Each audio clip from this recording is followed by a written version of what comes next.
as the schedule says, we have Mr. Les Bauer with us, and he is the director of the White Creek Wellness Institute, and he will be presenting a presentation entitled Canned Foods. So good morning.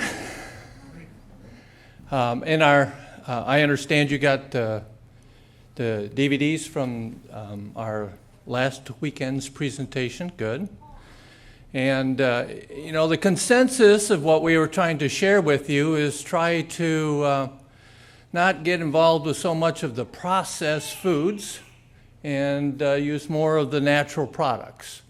And we're continuing to extend the reasons why. This morning we're going to look at canned foods and not so much the additives as we looked at last week, but something that they put just around the can, and a new product to our environment that seems to be changing us in large ways.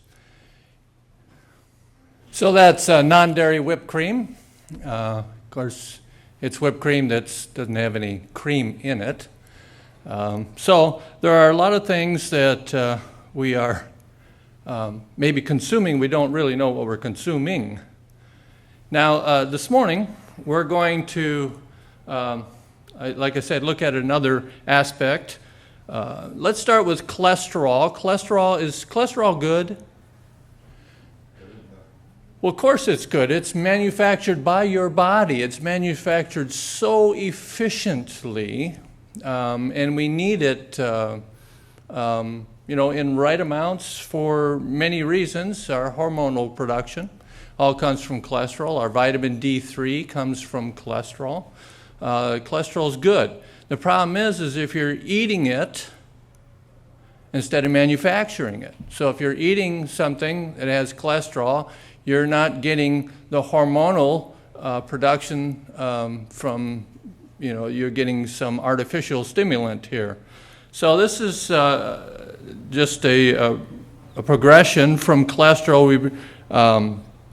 We make pregnenolone next in our hormonal production. It's the basis of making the rest, progesterone. All these hormones control different aspects of our bodies. Testosterone and estradiol is for men and women as far as their sexual hormones. Like I said, these are very precious and needed hormones. Now the problem is when we start bringing in things that are artificial, because the things that the body makes, believe it or not, are very weak. They're not strong. They're easily balanced in the body to control so something doesn't take over from something else. So if we start with the estrogen receptor on a cell, what estrogen does is it's a stimulant for cell growth.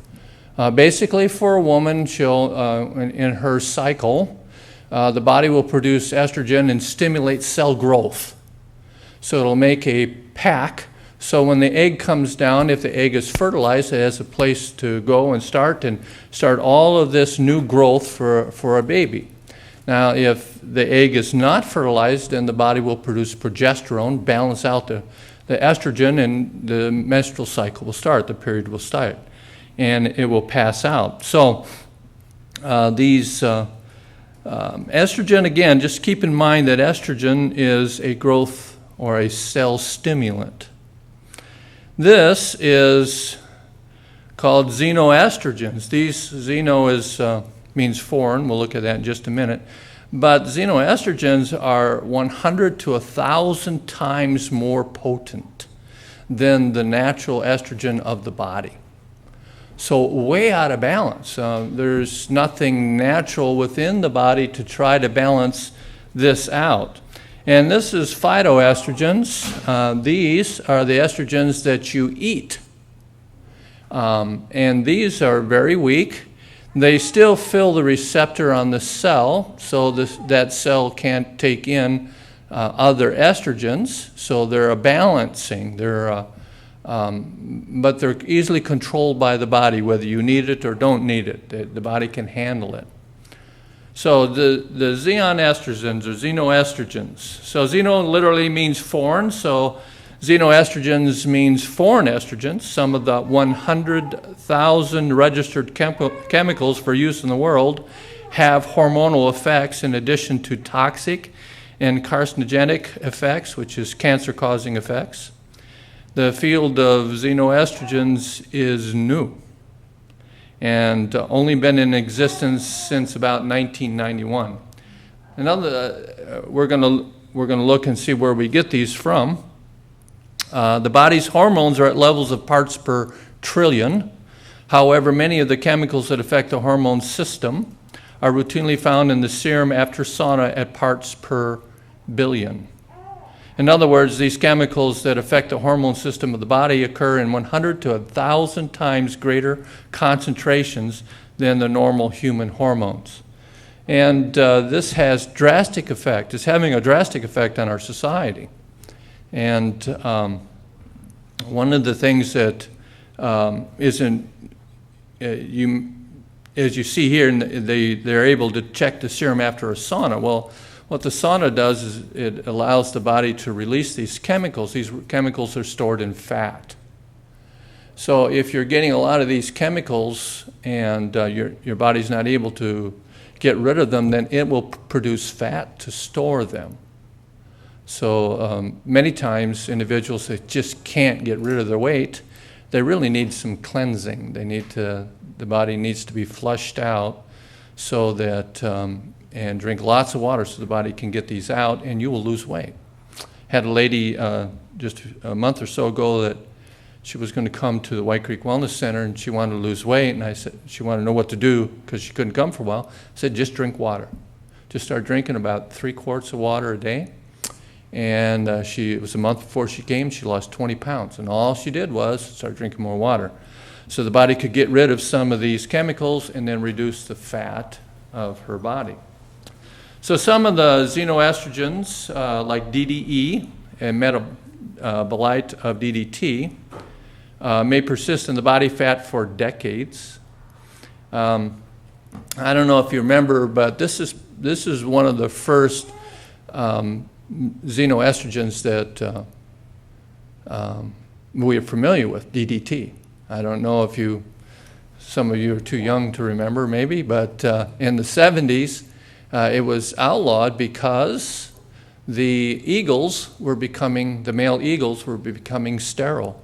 The females were producing non-viable eggs, and they contributed to the DDT, which was one of the first xenoestrogens that we were familiar with. So many of these mimicking hormones were previously thought to occur in pesticides, DDT.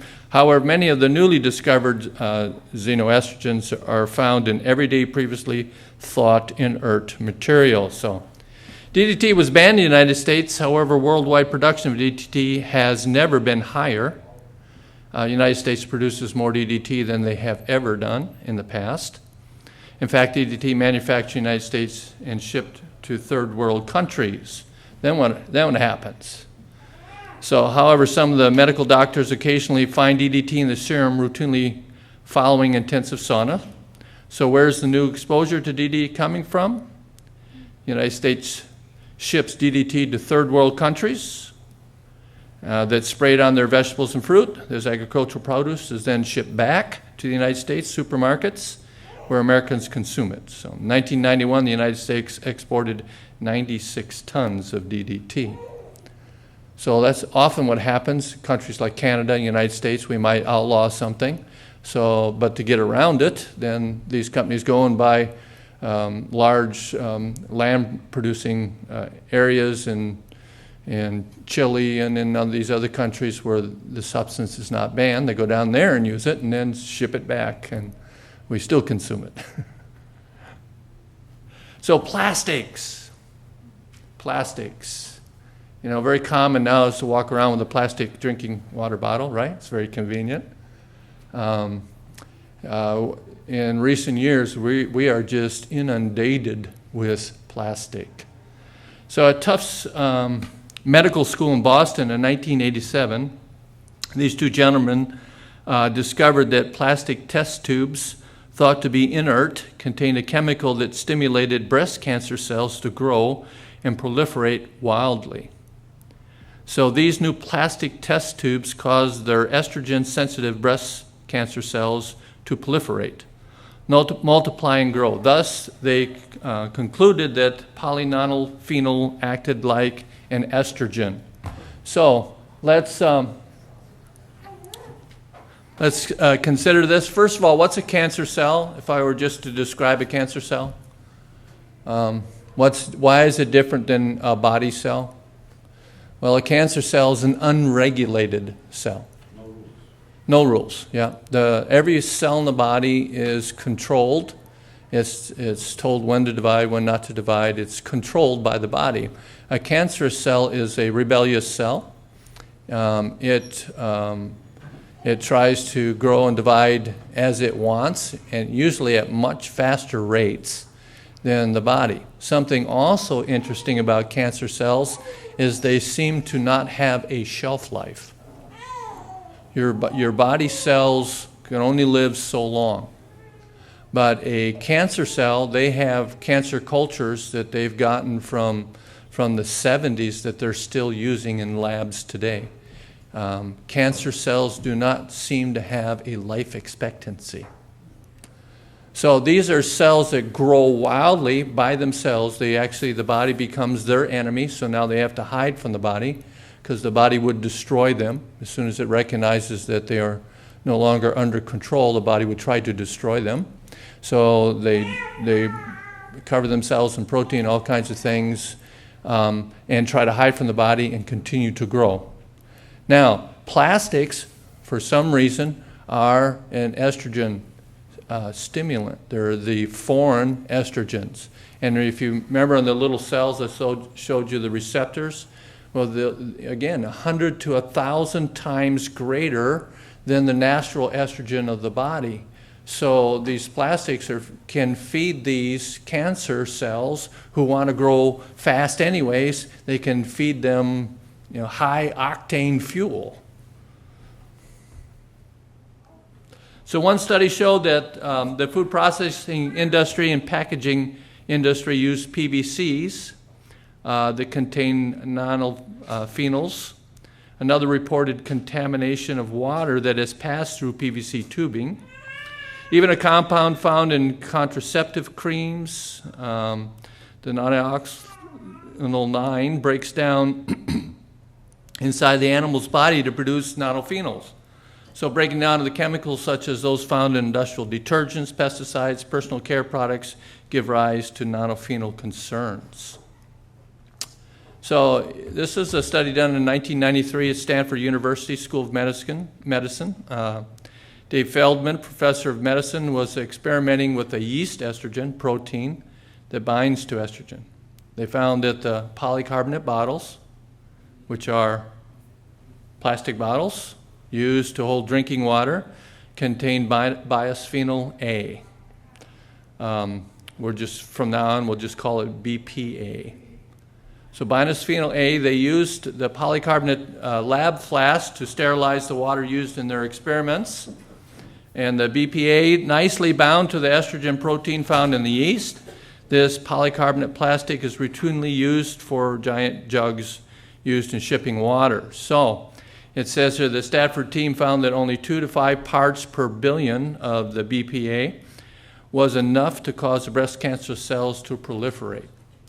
Now, if you look at statistics for Canada or for the United States, you'll see that the leading cause of death pretty much in the world today is heart disease.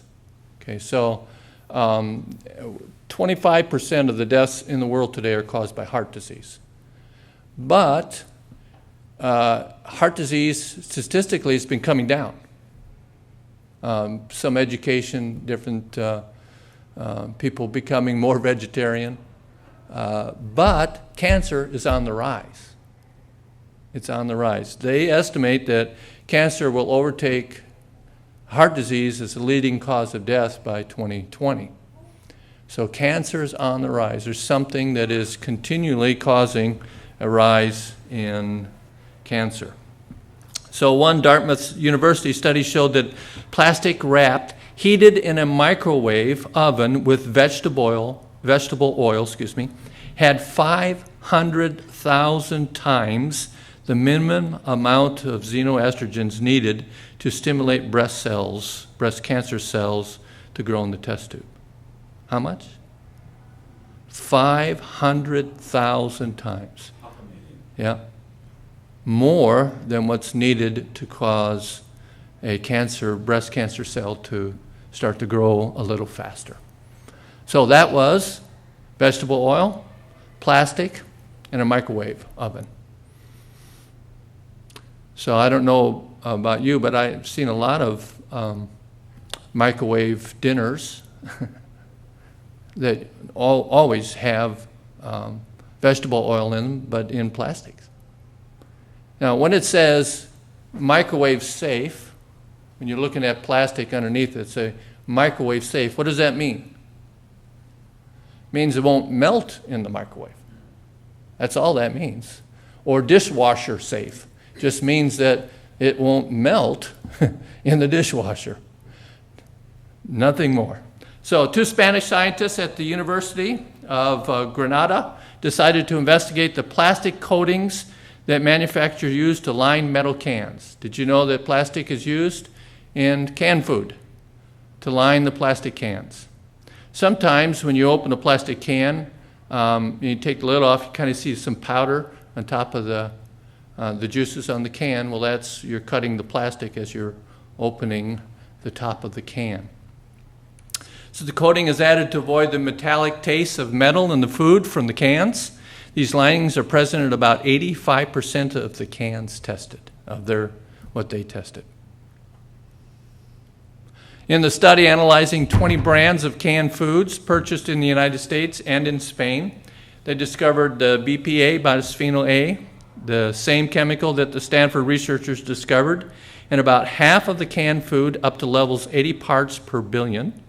That's 27 times greater concentration of bisphenol A needed to cause the breast cancer cells to proliferate, and the Stanford study. Again, we're just pointing out the fact that, you could make that soup. Soup's pretty easy to make. You could make what's in the can. You could get some fresh vegetables or some frozen vegetables and make it yourself, and you won't be exposed to these things. But I gave this presentation not too long ago, and some people were kind of freaking out. And I said, well, I do what I can to avoid it, but if I'm in the airport and I can't take my water container with me, and I have to buy water in plastic, I'll drink the water. I'll buy the bottle in plastic. But when I go home, I'm not going to be drinking out of plastic. I'm going to avoid it what I can, and you should too. So, the bisphenol A, toxic plastic chemicals in canned food. The study was done in March 5th, 2007. Independent laboratory tests found a toxic food can lining ingredient associated with birth defects of the male and female reproductive systems in over half of the 97 cans of name brand fruit, vegetables, sodas, and commonly eaten canned goods. There are no government safety standards limiting the amount of BPA in canned food. Of all the food tested, chicken soup and infant formula and ravioli had BPA levels of the highest concern. Just 1 to 3 servings of foods with these concentrations could expose a woman or child to BPA levels that cause serious adverse effects in animal testing. How many? 1 to 3 servings. 1 in 10 cans of all food tested and 1 in 3 cans of infant formula. A single serving contained enough BPA to expose a woman or infant to BPA levels more than 200 times the government's traditional safe level of exposure to industrial chemicals. So 1 in 3 cans of infant formula. FDA estimates that 17% of the U.S. diet, comprises canned food. They last examined BPA exposure from food in 1996, but failed to set a safety standard. So BPA is associated with a number of health problems and diseases that are on the rise in the U.S. population, including breast, prostate cancer, and infertility. There is a problem in the U.S. I didn't look at Canadian statistics, but so far, when I compare Canada with the United States, statistics are the same. Only a little different in death rates. You might have homicide less or more, or suicide less or more, but when you get into the major diseases, pretty much we're the same. In some instances, Canada is higher. So a national analytical laboratory tested 97 cans of food purchased in March 2006 in 3 major chain supermarkets in Atlanta, Georgia, Oakland, California, and Clinton, Connecticut. The lab tested 30 brands of food altogether, 27 national brands and 3 store brands, so, Safeway or whatever store brands. Among the foods we tested are 20 of the 40 canned foods most commonly consumed by women of childbearing age, including soda, canned tuna, peaches, pineapples, green beans, corn, tomato, and chicken noodle soup. We also tested canned infant formula. The lab detected BPA in 57% of all cans. It causes massive hormone disruption with the serious problem of early puberty, ADHD, obesity, type 2 diabetes, and the list goes on. I don't know about Canada again, but in the United States, ADHD is, at least they're estimating it as a huge problem. There's whole classes of children on Ritalin and other medications because they can't handle the what's going on. So currently as many as 10 in 100 white girls, 15 in 100 Hispanic girls, and 25 in 100 African American girls are experiencing breast development as early as 7 years old. The earlier a girl goes into puberty, the higher her chances of breast cancer in later life. In a study published recently in the Journal of American Medical Association, participants who ate canned soup every day for only 5 days had urine levels of BPA that were 1,221% higher than those who instead ate freshly made soup. I think you're starting to get the point, right?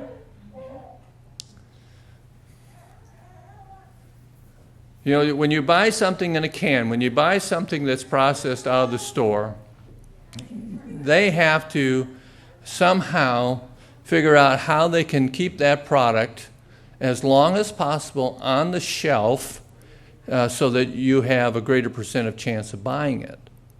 And then you might want to come back and buy it again. So, these products aren't there for your benefit, they're there for their benefit. And most time, it's to our detriment. So, I know it takes a little longer, but you can change your life so that you can take a little longer to make your own soup. You can figure out ways of cooking your own stuff and keeping your exposure of these things to a minimum. So Karen Mitchell's an associate professor of epidemiology at the Harvard University and leader of the study said to see an increase of this magnitude was quite surprising. So in a 2008 study, 1,455 participants showed that higher urine levels of BPA were linked with higher cardiovascular disease, diabetes, abnormal liver enzymes, even factors such as smoking age were taken into account. All right, let's go to beef, chicken, and pork. So commercially raised livestock are routinely given xenoestrogens to fatten them up, grow quickly, and cause them to retain water.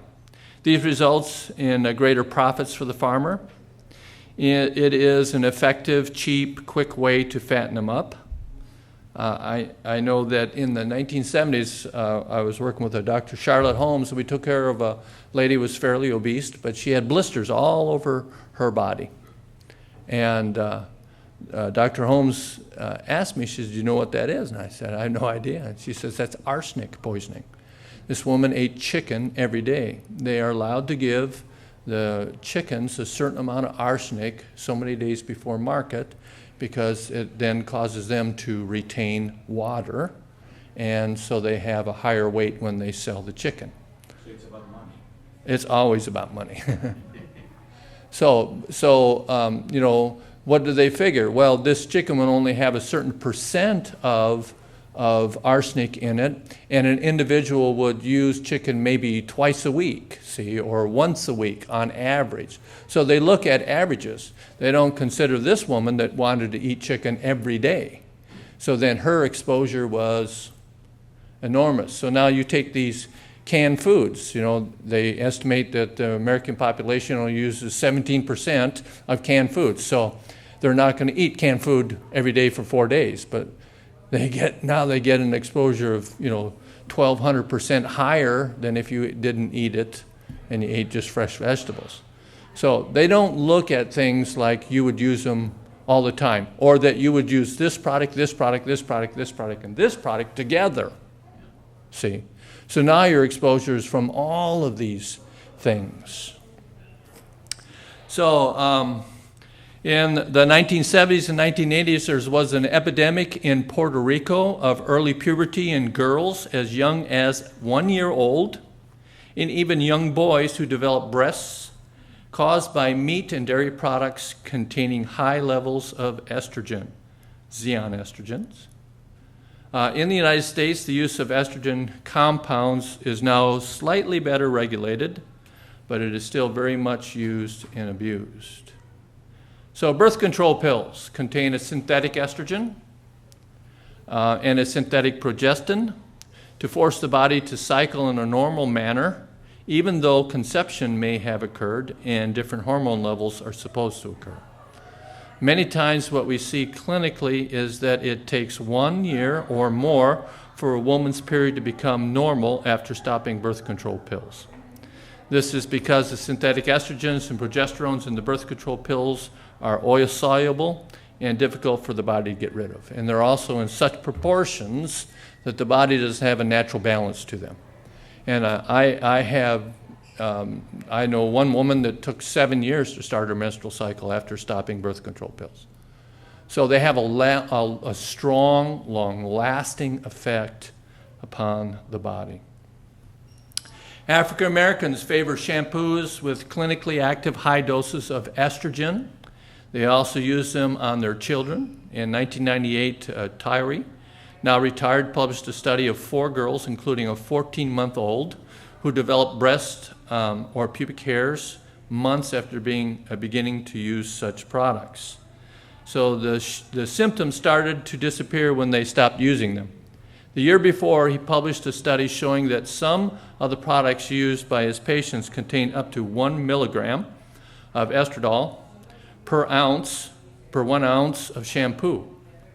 The comparison, a normal adult topical skin dose of estradiol is 0.02 to 0.05 milligrams a day. This means that 1 ounce of shampoo contained 50 times the daily adult dose of estradiol. Now, whenever you put something on your skin, it comes in usually in much greater concentration than you would get it if you took it orally, called transdermally through the skin. So when you're taking some of these products and you're putting them on your skin, man, it's just like pumping them in your body. So 5 out of 6 chemicals used to block UV and sunscreen are estrogenic. Hormones come in matched pairs. One opposes the other in balance. Progesterone and natural opponent of estrogens has no power to match the synthetic foreign estrogens and is soon exhausted. So natural hormones are subtle, needing only minuscule concentrations to function. They are short-living, easy to metabolize when the job is done, but the xenoestrogens are strong and long-lasting, resisting the liver's detoxification enzymes. These chemicals bind permanently to receptor sites, accumulate in fat tissue, and disrupt nearly every biological process. Small daily doses build up, leading to an unbalanced endocrine system. So obesity and adrenal exhaustion follow. So now let's look at the phytoestrogens. These are Mother Nature's gift. We get these by what we eat. These are protectors.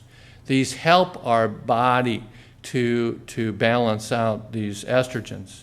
So the phytoestrogens are a family of naturally occurring substances with a chemical structure very similar to our own female hormone estrogens, or oestrogen. So the oestrogen, which is also present in small amounts in men, has many positive effects, including important role in the reproductive organs of males and females, regulation of the menstrual cycles in pregnancies, reduction in the risk of heart disease and the bone-thinning disease, osteoporosis, keeping skin, hair, and nails in good shape. So when the oestrogen is in oversupply, these phytoestrogens play musical chairs. Remember the little cell with the little square on it? That's the estrogen receptor. And so when you're eating these phytoestrogens, they are in competition to get inside that little receptor and protect that cell. So these they run around and try to keep you from getting overexposed to either the xenoestrogens, or too much of your natural estrogen if your body's out of balance. So that's for women that go through the hot flashes and different things when they're going through menopause. These are your helpers. These are your protectors. So some of the phytoestrogens will inadvertently or inevitably displace oestrogen, and because they are many times weaker in their effect, they reduce the cancer-promoting effects of the hormone. On the other hand, if you are producing too little oestrogen, for example, at menopause, phytoestrogens can give the levels a natural boost, helping combat symptoms such as hot flashes and osteoporosis. Here is some of our sources. Seeds and nuts. The best source of dietary phytoestrogens is flaxseed.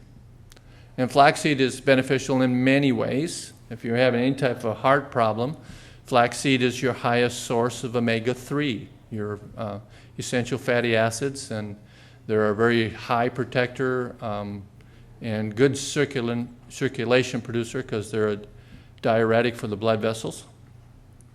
So according to the dietaryfiberfood.com, other seeds and nuts high in phytoestrogens include sesame seeds, pistachio nuts, chestnuts, and almonds. Other good sources include walnuts, cashews, and hazelnuts. Beans. Soybean is another excellent source of phytoestrogens.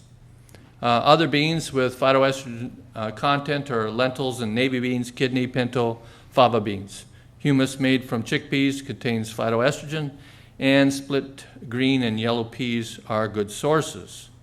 Vegetables. Many vegetables contain phytoestrogens: winter squash, green beans, collard greens, broccoli, cabbage, alfalfa, and some other bok choy, carrots, green peppers, potatoes, and zucchini.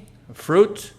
People can obtain phytoestrogens from certain fruits as well, dried prunes especially, and are high in these substances.